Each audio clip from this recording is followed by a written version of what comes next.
Hello and welcome to this tutorial. In this tutorial I want to show you how you can dock and undock this trailer here. So you drive to the trailer, press E to dock, you can drive around with it, and when you press E again, you undock it. Great, so let's go. So first of all, I created the trailer and the truck with the vehicle import system that I showed in the earlier tutorial. Link is in the description. So let's take a look on it. The truck is a normal vehicle, so a wheeled vehicle. We have an animation blueprint, a skeleton mesh, a physics asset, a skeleton itself, and these truck wheels to make it more realistic. The trailer itself is basically the same. It's also a wheeled vehicle. It just have these mesh here with 4 wheels and yeah, this trailer itself. So let's go back to our map here, and the first thing we want to create is an interact interface. So right click, blueprints, blueprint interface. And this will be the interact underscore interface. Open this up. This gets one function, just interact, and it gets one input. This will be the truck itself. And in my case, the name of this truck is just truck. So it will be an object reference. Compile and save this. Let's go to the trailer. As you can see, it's, as I said, just the mesh and the trailer. It's a static mesh here. And the event graph is empty. So let's start up with the details. Go to the class settings. And we want to add our interact interface here. Compile and save this. So we are done here for the moment. So let's go to the truck because we need the functionality here. As you can see, the truck has the normal steering input, throttle input, handbrake, and turn system for the camera. As we go to the viewport, very basic here as well. We have the mesh, the spring arm, the camera, just the basic assets, and the truck body, as you can see, just a static mesh with the doors, the steering wheel, and another door. And one special thing is this box collision here. It's called docking, just where the trailer should be dock. Alright, let's go to the event graph, and we just need an interact function. For this, let's go back to the settings, project settings, input, and I already created an interact action mapping that I put on E. So we can close this, go to the truck here, right click, interact, and we call the action event interact, like that. Then we say get overlapping actors, we select the actor, we go from the array here and say for each loop with break, go to the execute, go from the array element, does implement interface, call our interact interface, we need a branch of course to ask, like that, and then we just say interact message. We need a reference to self, put the self into the truck, and the array element is the target. And then we just go back from the execute to the break. So this will be our interact or our dock function, you can say. Compile and save this. So we are done here. That's everything for the truck.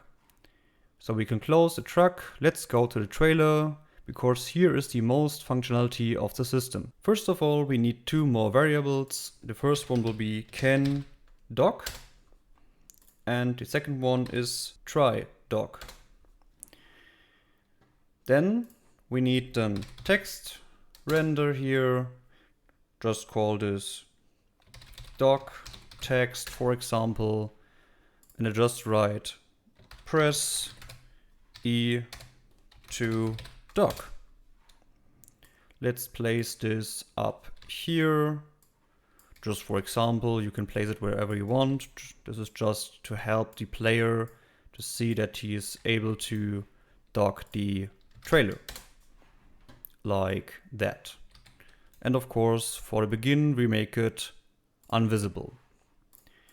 Great. The second thing is we need a physics constraint. So that's the most important thing that we need, because this is where the actually docking event is happening.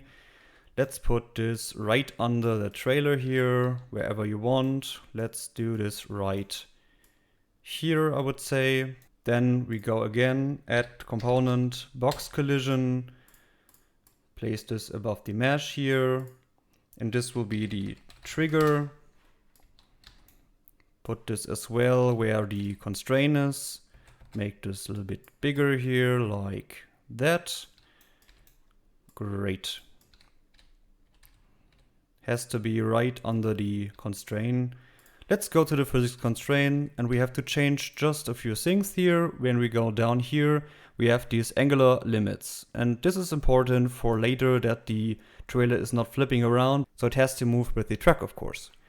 So what we want to do is we go and say swing one motion is limited to, this is the angle where it can be moving. So let's put this, for example, to 60. You can play with it. In my case, the 60 works best for me. So on the swing 2 motion is locked as well as the twist motion. Great. You can see now it just can move in this direction.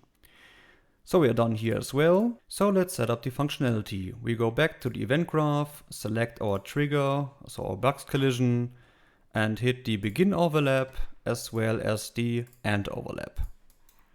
In both cases, we want to cause to our truck like that. And this is of course the other actor. From the end overlap, we just want to set the try dog to false. As well, we go for the dog text here and want to set the visibility to false. So we are done here. So let's go for the begin overlap. This is more important. Let's pull this out a little bit here. And the first thing is we want to set the try dog to true. Then we go from the truck and say get world location of the docking. Pull this out here. Like that, take out the trigger, get the world location as well, like that. Then we say equal vector, connect both vectors and put the float here, so that's the tolerance, to 100. Then we want to set the can dock to the return value here, connect it like that. Then we again pull out the doc text here, want to set the visibility to the can doc boolean here like this. Then we need a little delay of 0.2 seconds, that's fine. Pull out the try doc again here, and we need a little branch to ask like that. And the true goes back to the cars. So the last part is the actually interact, so the event interact like this here.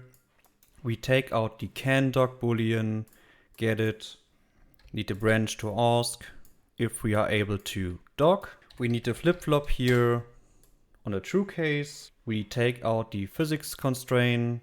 We go from the truck and want to get the mesh here. We want to get the mesh of the trailer as well.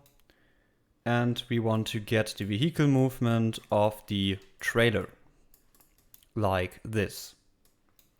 Then we go from the vehicle movement, set the throttle input on the A case to 0.01.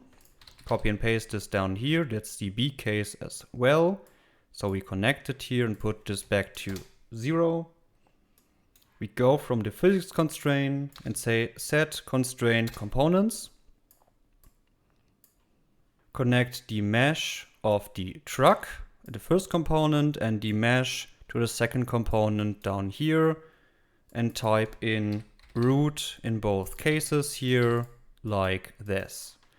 Again, from the physics constraint, we say break constraint. This is the case down here, so the B case, like this. And then we just pull out the try doc, want to set it up here to false and down here to true. So we pull out the doc text as well as the try doc boolean here, go from the text, set the visibility in both cases here, and just connect the boolean here with the visibility. Compile and save this. Let's see if this works. We hit play, drive backwards to the trailer here,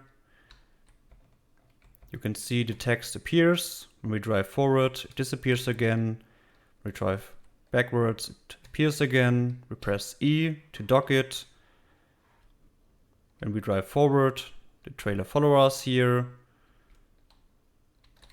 When we stop and press E again, it undocks, and we can drive around as well. Great! So I hope you enjoyed the tutorial. If you have any questions, please let me know, and yeah, goodbye!